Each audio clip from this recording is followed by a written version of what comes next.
Anyway, so this panel really is about imposter syndrome.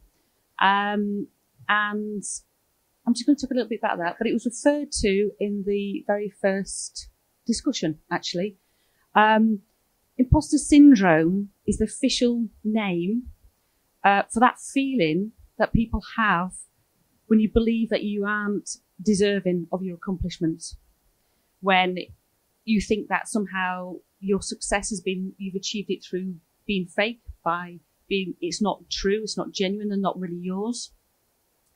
And it's really very common. I've just said I'm a civil servant, but I'm also a coach. And it's one of the most common presented issues in coaching, that people face this idea that they shouldn't be in the room that they're in.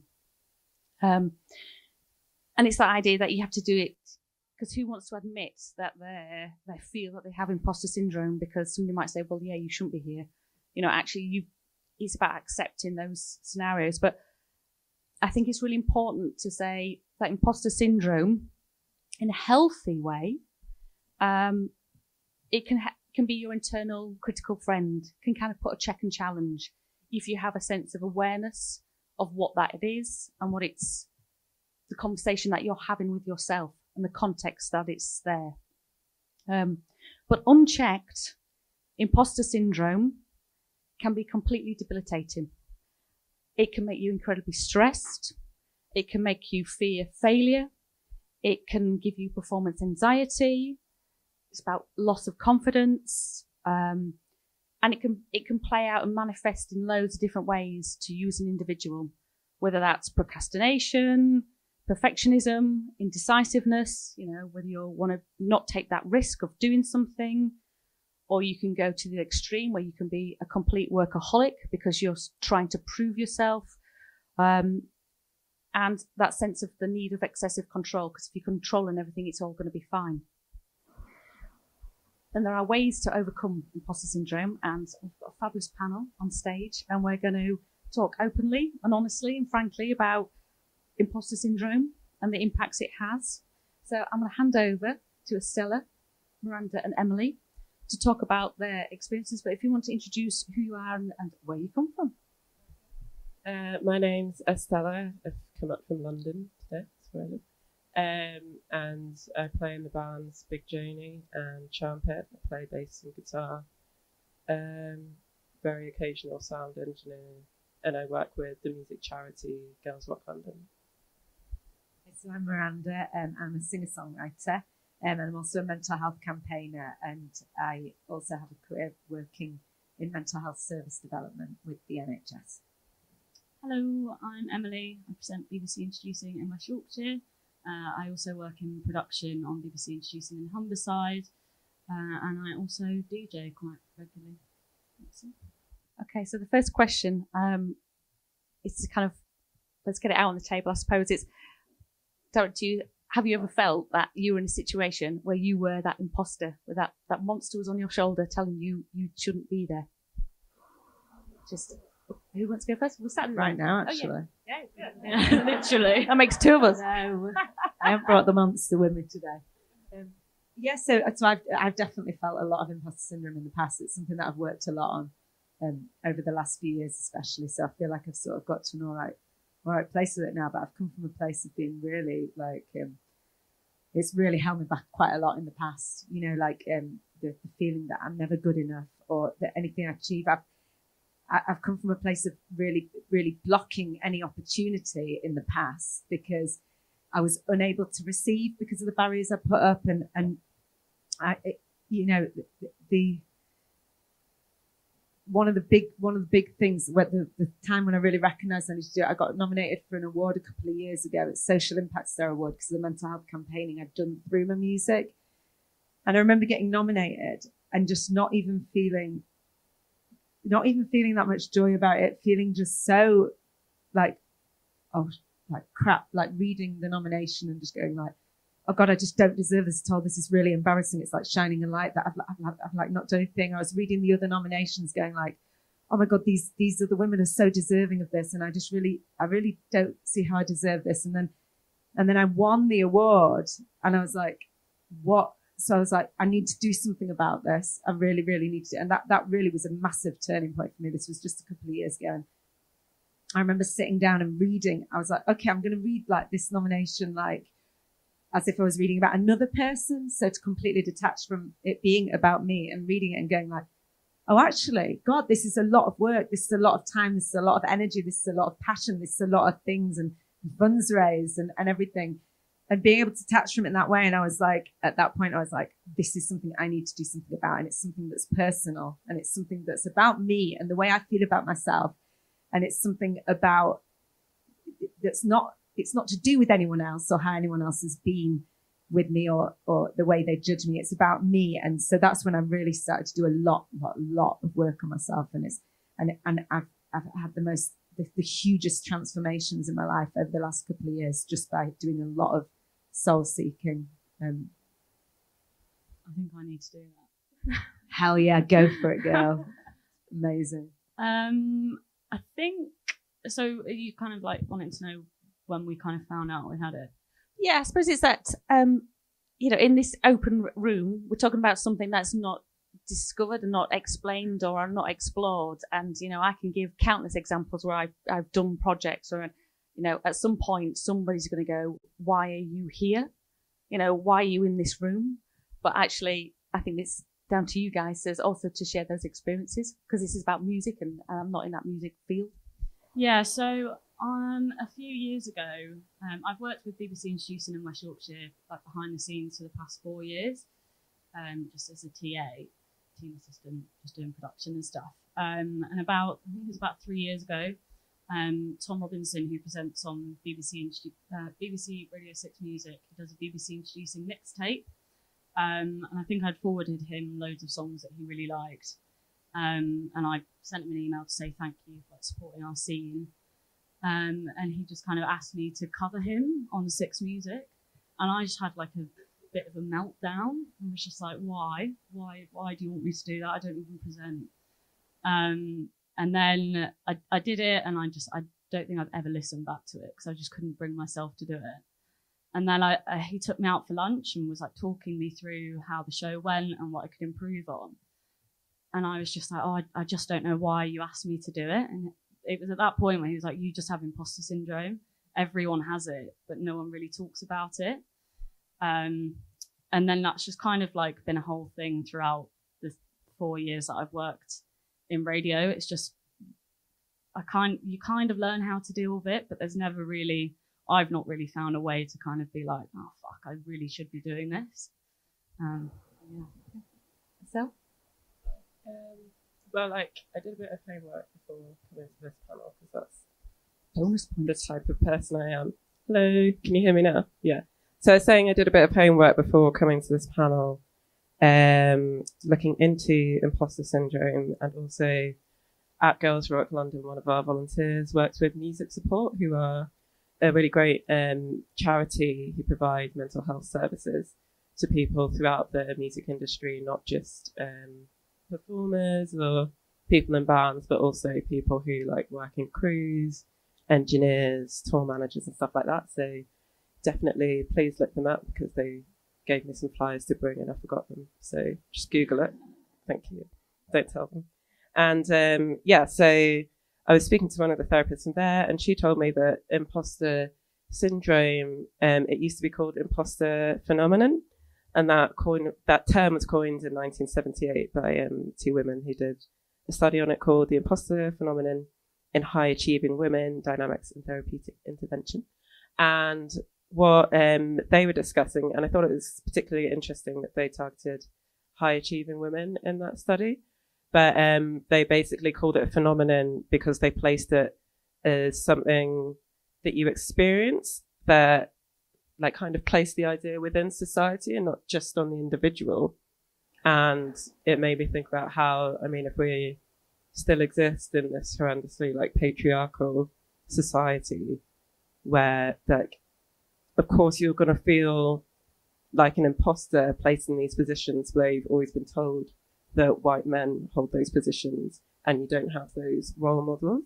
So I think like linking it back to music, and when I felt like that, for example, I'd say definitely at times maybe like running the sound desk at a show, possibly because like I didn't go off to study sound engineering. I learned it by shadowing people at DIY Space for London, if anyone knows that venue.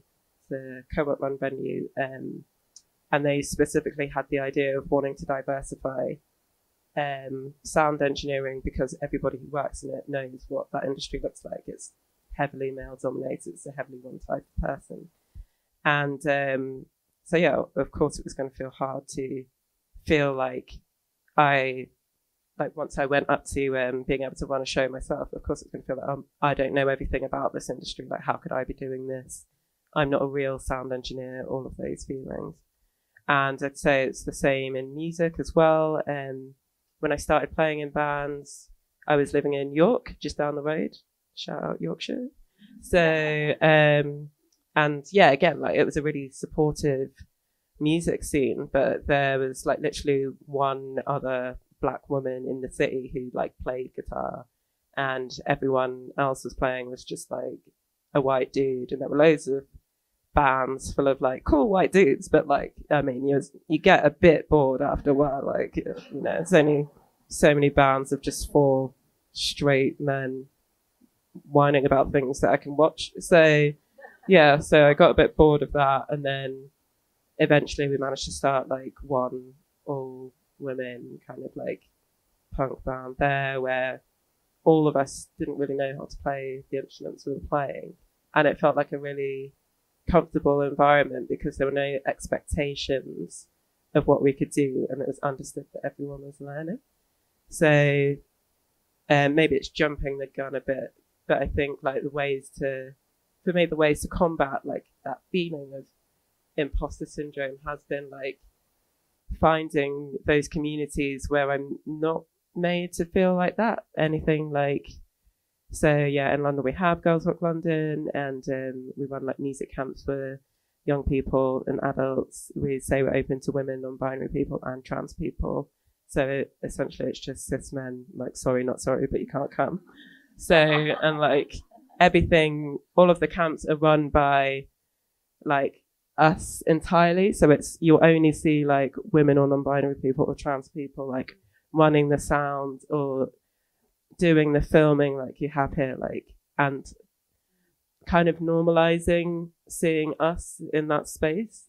And I think that's just something like that needs to happen structurally to be able to combat like a significant part of why imposter syndrome happens. Yeah, completely. I think to pick up your earlier point, there was a study, I think it's like LinkedIn in something like 2012, and it was a key one for me because it was a critical point in career change. And I remember they did a big study on why women weren't going for promotion, and they were looking at a job description and saying, I can only do half the things on that job, so therefore I can't do that job. But men were looking at that going, wow, that's cool, I can do half the stuff, the rest I will learn while I'm on it. And there was this kind of really clear thing for me to go, and actually I was making active choices as to what job I was applying to based on who I was at that moment in time, not who I could be in the future. And that was that kind of critical point of going, well, if I'm always going to look for the moments of who I'm going to be right now, I'm always going to be here today and never be anything else, which is like, I didn't want to be that person. You always are growing. So I suppose picking up that kind of thing. So you talked about that evidence. I think you looked at that and looked at the different perspectives. I suppose it's what tools can people use to check on the evidence of why they shouldn't be in that space? I don't know, Emily, if you've got any thoughts on how you approach that. Combating feeling the imposter syndrome. And checking the reality. I think sometimes it is just a case of like looking back at what you've done and proving that you should be there. And I think it's so easy to maybe not just specifically in the music industry, but the music industry is so go all the time that you don't really get times to kind of just sit back and appreciate where you're at and how much you've done to get to that point. And I think that kind of does impact the imposter syndrome, because you're just like, well, I started doing this because I wanted to talk about music and tell people about all of the bands that I like, and you don't actually think about all of the steps that you've done to get to where you are. And I think maybe a lot of it as well could probably be maybe not changed, but because a lot of the music industry is unpaid, that when you do get paid for it, you're like, why am I getting paid for something that I just want to do for fun? I think that is also so many flies. Just kind of like reevaluating the steps that you made to get to that point, maybe like writing it down. Just looking back at what you've achieved, I think is a good starting point anyway. Want to add in? Yeah, I think what it feels more about is around feeling and about working on our own feelings about ourselves. So a lot of the time, it's not even about experience. You deserve any opportunity that is given to you. You're exactly where you need to be at every moment that you're at. So if you're given an opportunity, you deserve that opportunity because that's what's being offered to you. And you can also make any opportunity that you require to get to where you want to be, because there are no limits. And we're told permanently, like, there's this limitation put on you. And when you really look at these, it's always self-imposed, actually. And it doesn't matter what we've been through, and it doesn't matter what history we have, or, I come from an upbringing of like, I had a really, really difficult childhood, ended up getting put in foster care. I was sectioned at 14 years old. I lived in a mental hospital for 9 months. I've gone on to work in management for NHS, developing mental health services with no qualifications, no university degree. And that's through working on my own feelings about myself and recognizing that actually all the labels that I've been given throughout time, or all the people saying you will never recover, or me with my PTSD, me with my anxiety, me with this, me with imposter syndrome, etc. None of those labels mean anything. Like, nothing anyone tells you about you means anything, because actually the most important relationship that you're ever going to have in your life is the one that you have with yourself. So to make it the highest priority in what you're doing in this life is to work on your relationship with yourself. That combats everything, actually. And it combats any limits that could possibly be imposed, because you're only putting them on yourself. And for me, over anything, any form of therapy, over any kind of medication, over any tool, the most vital tool within emotional or mental health recovery is self-compassion, and learning to retrain our brains to combat that voice inside, which is telling you, you don't deserve this, you're not good enough, I'm not worth anything, this is who I am with my label or my depression, etc. If you can learn to start being compassionate towards yourself and harnessing kindness within yourself when you're hearing these voices, the voices might not go away. Like, sure, they still come back, but you can get to a point where you're able to comfort yourself and you're able to hold yourself. And nothing in the world, to me, is more transformative than that, to become your own best friend. And so many of us, especially women, I've had a long career in mental health now, and it is mainly women that are coming in a lot of the time looking for some kind of identity for themselves within the relationships that they have with other people, and especially the relationships, that might copy the ones they've had in childhood with their parents, etc. And they're looking for some kind of identity through the way that they relate with other people, and mainly in interpersonal relationships. And there's a lot of fear of rejection and abandonment coming up all the time. And actually, those relationships, they can be really important for accessing support or developing trust, etc. But none of those relationships are more important than the one that you have with yourself whatsoever. So to go on a journey of actually making it the highest priority to learn to accept yourself and harness love for yourself. And when you hear that voice saying, oh God, you're an idiot, people think you're an idiot, kind of thing, No, seriously, because I have these voice like now or all the time these voices. I'm like able to manage that in a completely different way, whereas it used to completely debilitate me, completely crush me, and I wasn't able to receive any love in that state actually, because when we're in those states we block opportunity. And have you heard of the law of attraction? It's like you block, you're pushing all that away. Do you know what I mean? And we can block receiving. All of us in this room, everyone has power beyond all measure. Like we as such, we're all spiritual beings. We all have power beyond our wildest dreams, So to start to learn and sort of empower yourself. No one else can empower you. A lot of people use that term, oh, I'm doing this to empower people. Da, da, da. It's like you can empower yourself, do you know what I mean? And then shine that light for other people to do the same. And just like, yeah, I'd really encourage everyone to just start harnessing self-love and for people to start combating that actually self-love is about ego or arrogance, because it's not, because so many women are so afraid to come across as, when I've spoken to women about imposter syndrome, they're like, oh, I'm so afraid people will think I'm arrogant. I'm so afraid people will think I've got big ego. And it's like actually, no, self-love is not about arrogance.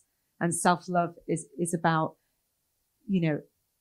being kind to yourself, always making that the highest priority.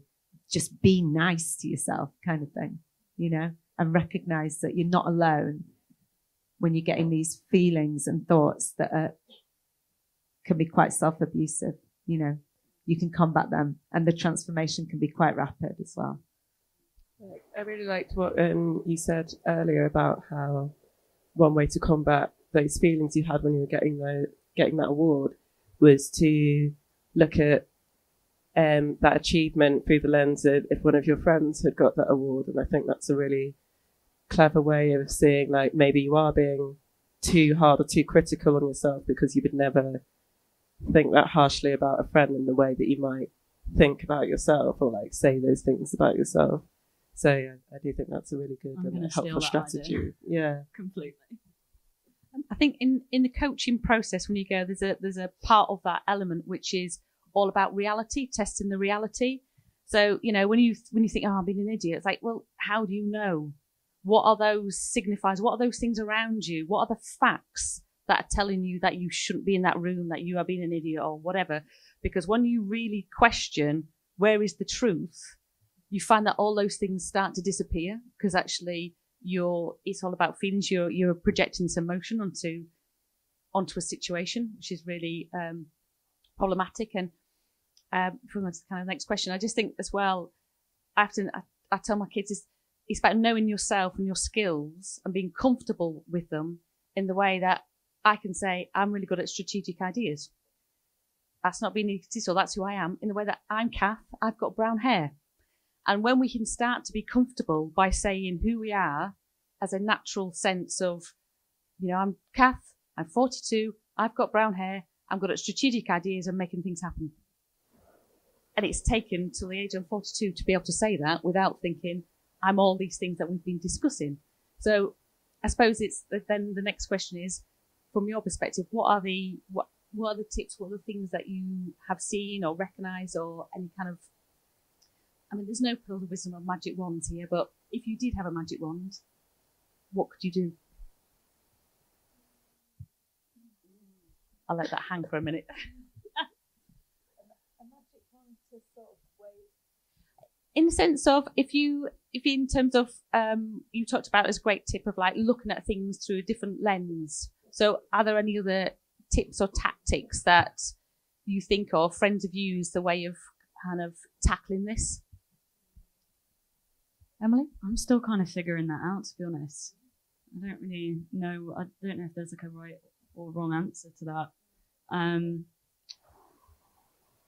don't know. I think a lot of it, like you were saying earlier, like is surrounding yourself by good people that can kind of understand your emotions and kind of understand that it can sometimes just be a bit stupid.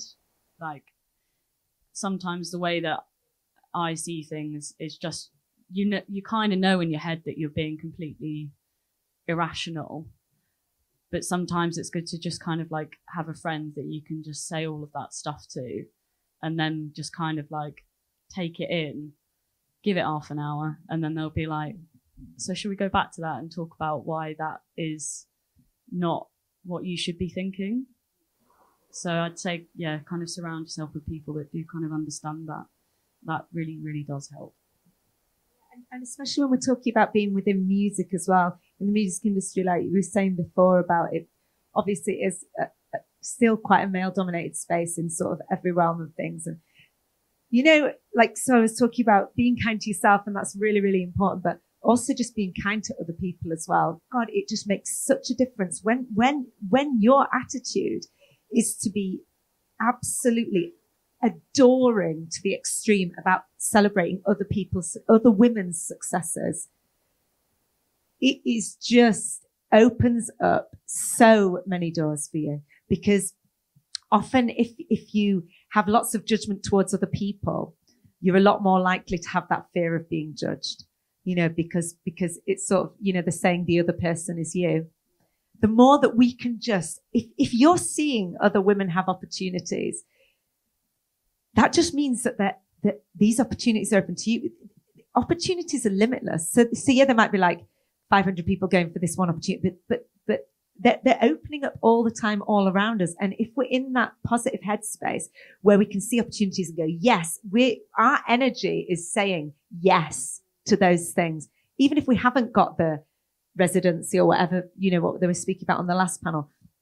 It's like, actually, you know, that can be, it can be really, really painful, and rejection can be really, really hard.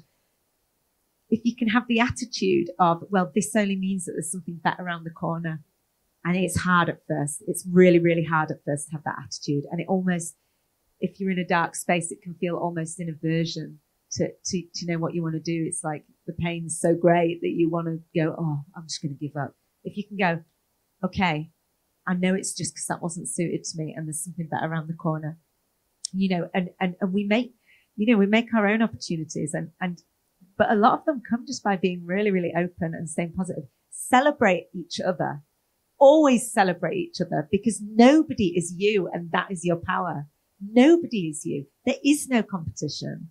And it doesn't matter if there's like 1,000 people going for the one opportunity. Nobody is you, you know? So actually, if we can celebrate, you know, we've all really, really developed since having each other's back, coming together with that common aim, coming together to celebrate each other. And it's helped us so massively, like you were saying before, joining forces with people, you know, making these connections, celebrating each other. And we've got like a theme that, you know, everything we do is under the ethos of collaboration over competition. It's like, if you're feeling like competitive with someone else, it's like, okay, that's not to do with the other person, that's to do with me. We need to always take responsibility for our own feelings, and we can look at ourselves and go, okay, maybe I need to like speak to that person, maybe I'm going to join forces with that person, maybe I can learn something from that person, maybe I've got something to share with that person, you know. So always collaboration over competition, you know, join forces, have each other's back, because the more that you have other people's back, the more you'll feel that energy back. Not because it might be happening more, but because you'll be a lot more open to receiving. And the more you can hold back judgment on other people, the less you're going to feel judged. That's definitely the phrase of the day, isn't it? Collaboration over competition. Yeah, I love that one. Yeah, I think spaces like this can go a long way. Just having these kind of open discussions, realizing how prevalent these feelings are. And like going back to the study I mentioned before, like one thing that I did think that was quite interesting in reading it, even though I guess it was based on quite a specific sample of people, but they were saying how the women in particular tended to say if they got a good opportunity, they tended to attribute that to luck, or like some sort of error has been made or something, and by fluke that they've got it. And then say they had something that wasn't a success, they would assume that it was some sort of internal failing or a failure of ability, and for the men in the study, it was the other way around. So if they've like messed up at something, they'd be like, it must be a fluke. It can't be anything to do with me. And then if they did really well, it's like, well, of course, I'm excellent. So it's quite, I think it's quite good to think about like how common it is for people to think like, oh, yeah, like to feel like, oh, I shouldn't be here. This isn't for me, or that I'm not good at this. And how often that literally doesn't correlate with the hard facts. And yeah, like we were saying, like it's just a way we talk to ourselves sometimes. And yeah, like if you can speak to a friend who can obviously be like, you're being ridiculous, you're amazing, that'll definitely help. So yeah, I think just keep that in mind going forward. I think that's really important because actually now I'm in a role where actually I'm on interview panels and I make decisions on projects and various different things. And moving to the side of that decision-making process, it's really key to understand that actually you're not just looking at that individual, you're looking at the whole context of which that person is operating. So it's never purely that one person in that situation, because actually they might be the right person, but the work that you need them to do, or the context of the future, the knowledge that that panel has, gives a whole level of understanding and meaning to that decision that you do not have. And I've been on both sides now, and it's quite an interesting process to see that. So I think that's a really important lesson to take, that actually I've learned from it, but actually what can I take from it, rather than, you know, I've been rejected or blah, blah, blah. It's like understand that wider situation. And we've got 10 minutes. So we'll open up to some questions if anybody's got any, or we'll just keep talking.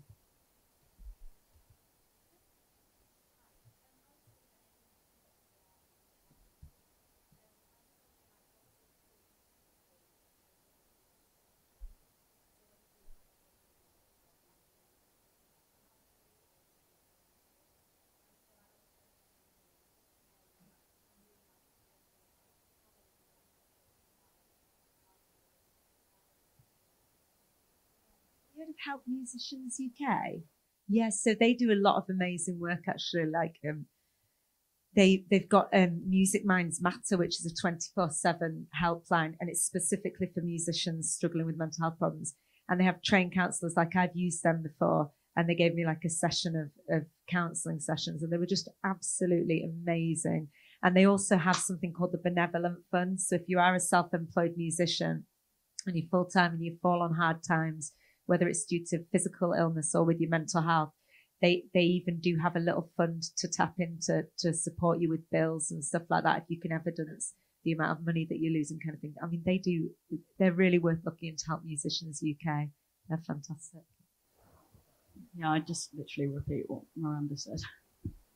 Yeah, I was also going to suggest either Help Musicians or, again, music support as well. I'd definitely look for great services. I have to say, so I work in cultural development, and I think music has got a lot to learn from dance and other sectors. So in the previous place was a lot of work around dance development, and there was a real awareness of looking after yourself and, you know, riders, and, you know, if they come in, you feed them well and you feed them healthy food. And it's these kind of things that, you know, music's got this rock star whole thing going on.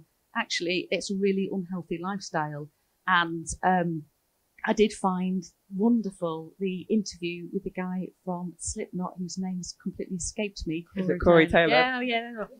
Going totally straight edge, concentrating on his voice, you know, and it's actually this perception of what people want to see, actually the reality, again, being very different to somebody going, my body's a temple, I look after it because I want to be the best I can be, in a genre that you would expect them to be completely off the rails and mad and crazy. So I think there's a thing of what you want to see is checking on what is it. Do you want to be successful? Do you want to be this? And making choices about you as a business rather than you wanting to be some hero and whatever that looks like, and just being really honest with yourself about what it is that you want to achieve. I think that's really important.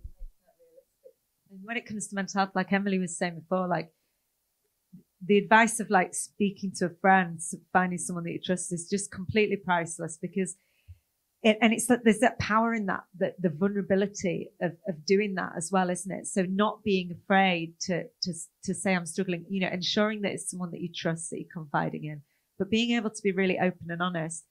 there's such a power in being vulnerable. And, you know, so many people aren't doing that enough because we're so scared to say how we really feel a lot of the time in relationships or in friendships. And so often we might act out or get moody, or, you know, we push people away, or we act in a certain way that, and it's like, actually, we can just sometimes say, I feel scared, or I feel hopeless, you know, I'm feeling a lot of fear, kind of thing. And there's a massive power in that, being vulnerable. It's just, you know, it's priceless, isn't it? Yeah. Any other questions?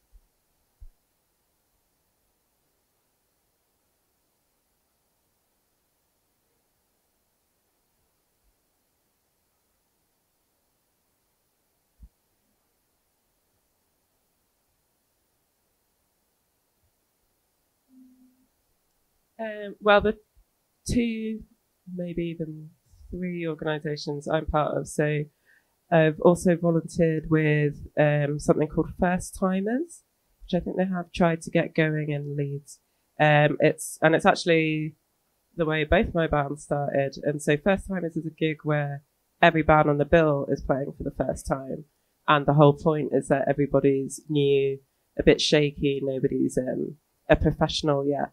And I think, especially now in DIY scenes, like, I'm definitely seeing more of an acceptance where it's okay to be in a band or whatever. Maybe you're not like a grade 8 musician or whatever, but that doesn't mean you don't have a right to be on stage and be creating if that's what you want to do, and sharing that. Because something my bandmate Steph always says is like, if you're making art, there's going to be someone who wants to hear what you're doing or see what you're creating, even if you think like, oh, that person over there can like solo so much better than me, like whatever they're doing.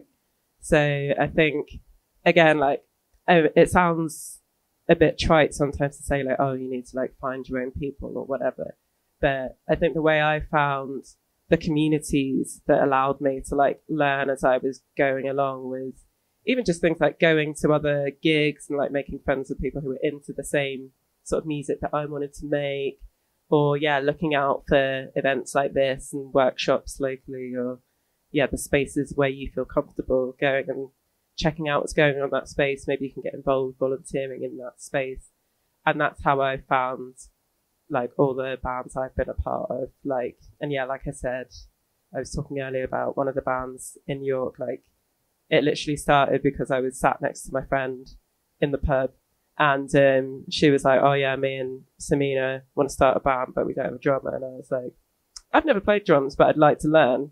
So like, we just started this band. I couldn't really like play, but it was like still fun, and we still did it. And like, that was the most important thing. So like, and like, and like, also at Girls Rock, we have this thing. We try not to say we made a mistake. We just say we've played a surprise note. So, so like, I still play many surprise notes on stage, and like, nobody notices anyway. So you might as well get up there and do it. No one knows if you've messed up. So they'll just be like, oh, it was great. So yeah, that's what I think. I think for me though, I mean, I'm not in the, I'm not in a band, don't play an instrument, you know, so I can't answer it directly. But for me, I think there's a big high five for being brave enough to ask those questions. So for me, this about that self-awareness, that these are the considerations that you are asking.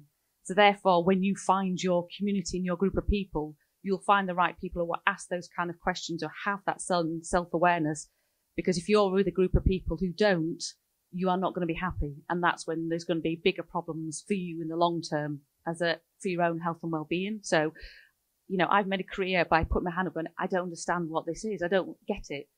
And through that curiosity and asking, I've found a way and found, you know, realizing actually there are 3 other people in the room that also haven't got a clue what's going on. And I know it's a total cliche, but it's true. It absolutely is true. And also remember that you've got something to offer as well. We've all got something to offer. We've all got something unique to offer in a unique way that we can serve, that everybody in the world does. You know, so, because I used to like with opportunities when it came to music, I always used to be like, oh, I'm reaching out for this. I need this opportunity off this person. I need to get this from this. And it's like, actually, if you can turn it on your head, like, actually, I've got something to offer.